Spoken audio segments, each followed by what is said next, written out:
If Muhammad was a true prophet, it is important to consider his character. According to Muslims in the Quran, Muhammad is a beautiful pattern of conduct and an exalted standard of character. In fact, Muslims claim Muhammad was the final prophet of God for all mankind in all time. In light of this, when we examine the early Muslim sources, we should expect to find a Muhammad who is a moral ambassador of God. However, we actually discover countless abominable immoralities and examples of utter unnecessary ruthlessness in Muhammad's life. Muhammad is a man who married more women than his own revelations allowed. He married the wife of his own adopted son. After Muhammad lusted after his adopted son's wife because of seeing her scantily dressed, his adopted son then divorced her, and Muhammad shortly thereafter married her, claiming this was ordained by God. Surah 33:37 of the Quran mentions this episode, thus showing Muhammad believed his God supported this immorality, quote, "Then when Zayd had dissolved his marriage with her, with the necessary formality, we joined her in marriage to thee," unquote. What a convenient revelation to suit Muhammad's desires. This is adultery according to the Lord Jesus Christ. Matthew 5:32 says, "Everyone who divorces his wife, except on the ground of sexual immorality, makes her commit adultery, and whoever marries a divorced woman commits adultery," unquote. But Muhammad, if he is a man for today, let me ask you, why is it he married a girl who was only 6 and then consummated it when she was 9 and he was 53 years old? What did he do to the Jews in Medina? Look at what he did. He didn't even come from Medina. He came from Mecca. He moved to Medina in 622. By 624, he started confronting the Jews that were living there, and he threw out the Banu Qaynuqa family in the first year, 624. A year later, in 625, he threw out the Banu Nadir family. In 627, he took all 800 men of the Banu Qurayza family, gave them spades, had them dig their own trenches, and then slit their throats and let them fall into the trenches. 800 men in one afternoon. Is this a man that's a model for today? Do you really want to follow a man like that? See, I'd rather come back to Jesus Christ. You want a man who is for today, come back to Jesus. He never let us, he didn't let anybody use, he never used violence himself, and even when violence was done against him, the one time that the disciples came to his defense, as he was being arrested there in the Garden of Gethsemane, Peter comes up and cuts off the ear of the servant that's arresting him. What does Jesus do? He takes the ear, puts it back on the servant, turns toward Peter, and says, "Put away your sword. For he who lives by the sword dies by the sword." Matthew 26, verse 52. Ooh, I love my Jesus. In the law of God, we're told that people are to love the Lord their God with all their heart, mind, soul, and strength, and that we're also to love our neighbor as ourselves. This, Jesus said, for example, is the first and second greatest commandment of the law. Muhammad can be seen to have fundamentally violated this in any number of ways.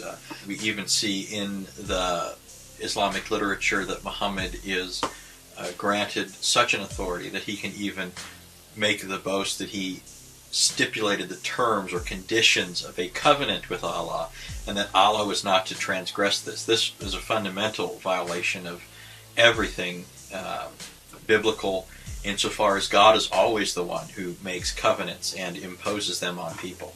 People don't have the right to stipulate the terms of a covenant and impose them on God and say that he has to follow them or else. And yet, just to give an example of this in the Hadith literature, we're told in numerous Hadith that Muhammad would often lose his temper, and in the course of this he would end up cursing or even beating someone. In one particular case, we're told Muhammad saw a slave or an orphan girl, and he cursed her. When her caregiver found out about this, she came to Muhammad and asked him what this was all about, and Muhammad smiled at her. And then he said this. He says, "Do you not know that I made a covenant or a condition, a term with Allah, that whoever I curse, if they don't deserve it, then Allah is supposed to make it a source of blessing for that person." So you see what's going on here. It's not simply that Muhammad is saying, don't worry about it, everything's going to be okay. If this person didn't deserve it, that's all right, because Allah is going to bless that person. what actually is going on here is, in the course of covering his tracks for why he would do this sort of pernicious evil, Muhammad actually tells us that he made a covenant. He stipulated conditions, or a term, that Allah was not to transgress. This is the height of arrogance, and it's an arrogance not simply in vaunting oneself over and against somebody that has greater authority than you, but in this case the God of the universe, the God who made heaven and earth, Muhammad and all creatures. And yet here's one of his creatures pretending to be in a position to dictate things to God. This same story also illustrates the immorality of Muhammad on the horizontal level. The very fact that Muhammad had to bring in this explanation of Allah blessing those Muhammad wrongly curses shows that Muhammad was immoral. He was given to annoyance and fits of rage and outbursts, intemperate outbursts, even against poor orphan girls. Muhammad claimed the angel Gabriel gave him extreme sexual power, and that people in heaven will have even more. In Ibn Sa'd's early 9th century biography of Muhammad, we read, quote, "The Apostle of Allah said, Gabriel brought a kettle from which I ate, and I was given the power of sexual intercourse equal to 40 men. Also, quote, the Apostle of Allah was given the power equal to that of 40 men, and the people of paradise will be given the power equal to 80 men, unquote.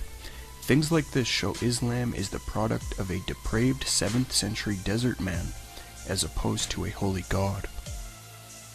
He had sex with his slave girls. He supported idolatrous pagan practices like kissing the black stone and bowing down to the Kaaba.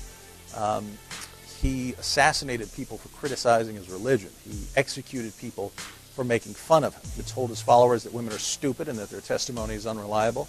He tortured people for money. He supported his religion by robbing people.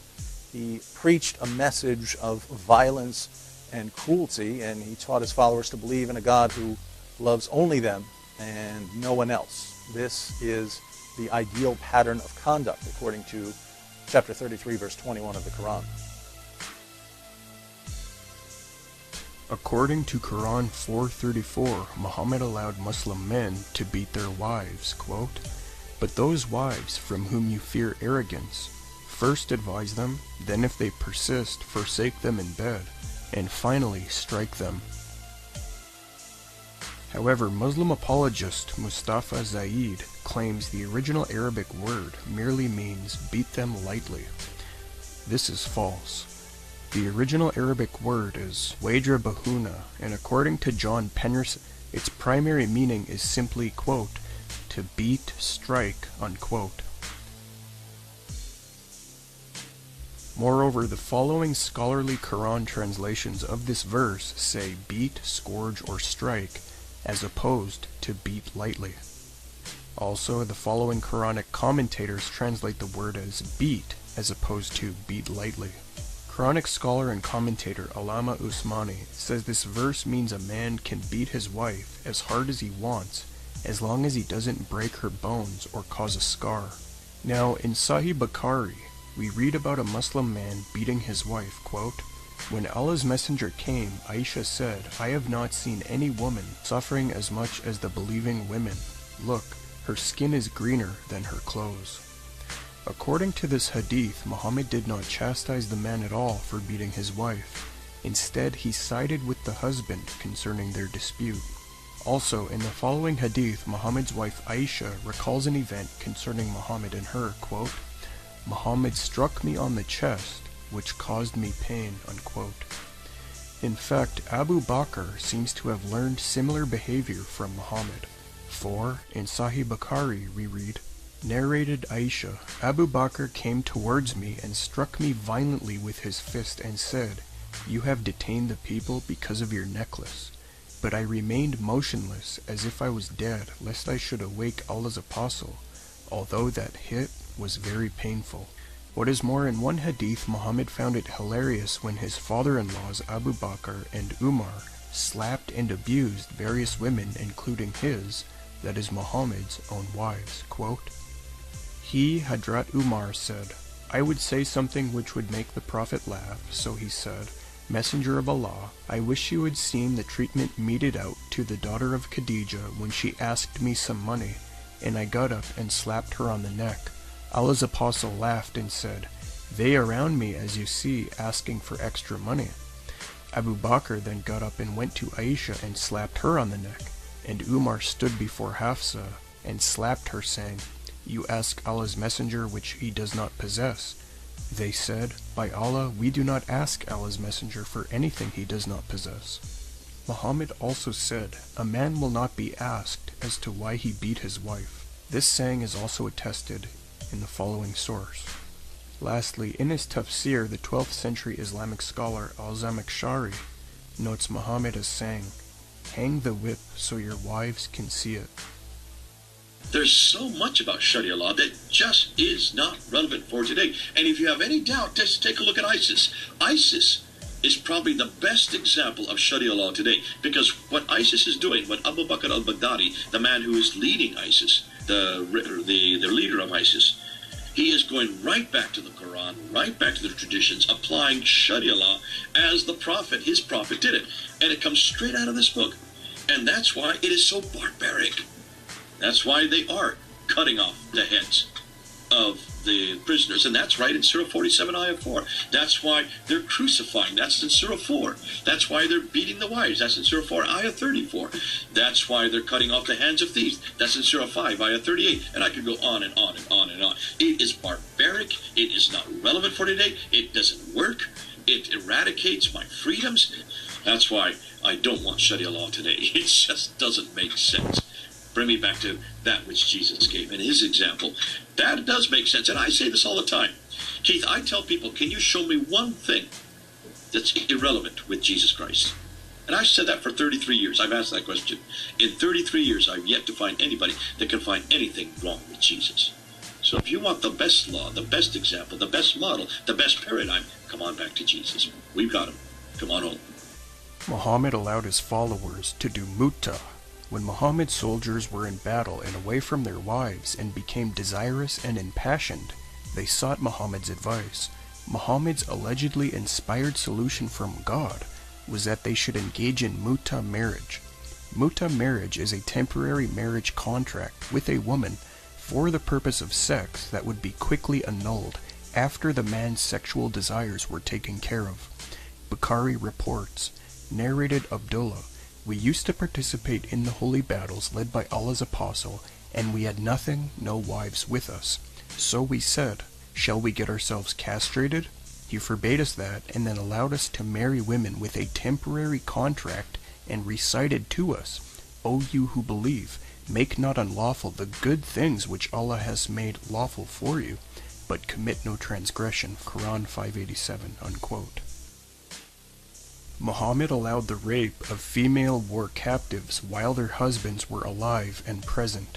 This is taught in Quran 4:24, quote, also prohibited are women already married, except those whom your right hands possess, unquote.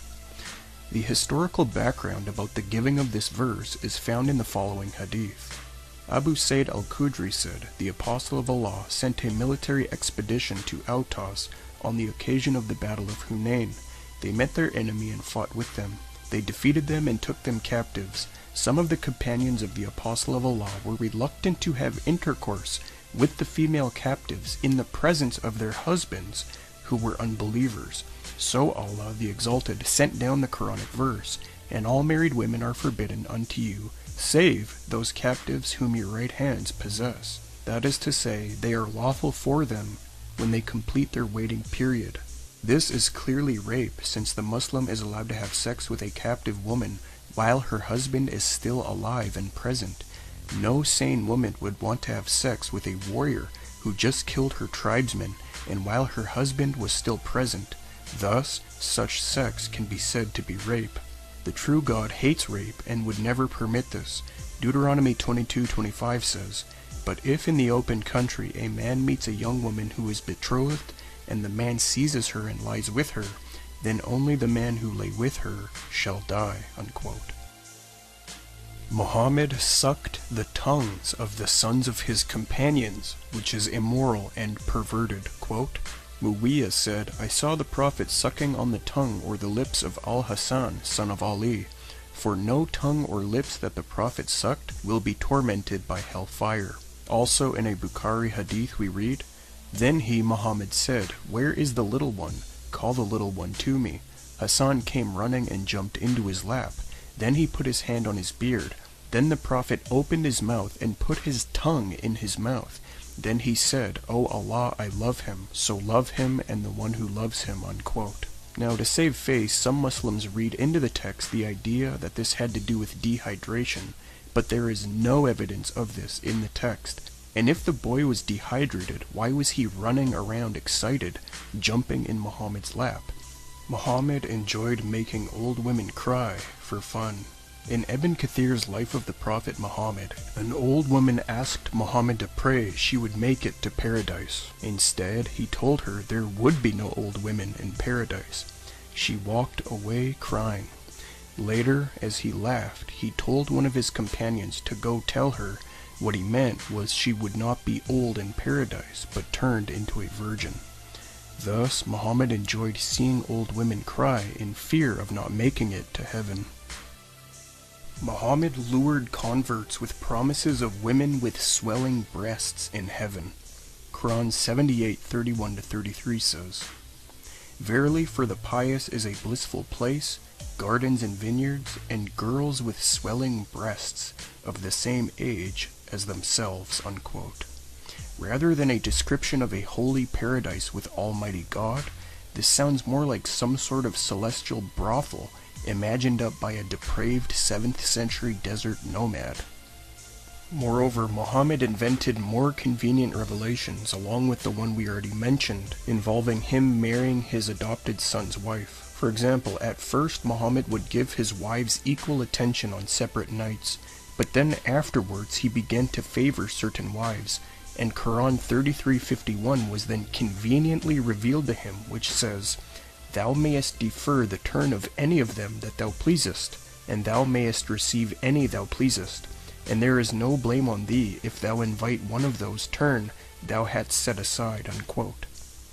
Muhammad's wife Aisha, keen on what was taking place, then said the following in response, quote, I feel that your Lord hastens in fulfilling your wishes and desires, unquote. Moreover, one night it was Hafsa's turn to be with Muhammad, but she had to go somewhere. Muhammad therefore decided to instead have intimate relations with one of his slave girls he was not married to in Hafsa's bed, namely Mary the Copt. Hafsa found out and she was very upset. In response, Muhammad claimed Quran 66:1 was revealed to him in order to justify his behavior. It says, quote, O Prophet, why do you ban for yourself that which Allah has made lawful to you, seeking to please your wives? Then Muhammad claimed Quran 66:3-5 was revealed to him, which was a stern rebuke of Aisha and Hafsa for being upset with Muhammad for his actions with Mary the Copt. These are but a few of Muhammad's convenient revelations. How do they square up with Muhammad's other claim that the Quran is eternal and meant for all peoples and times, if much of it was meant to merely serve Muhammad's desires?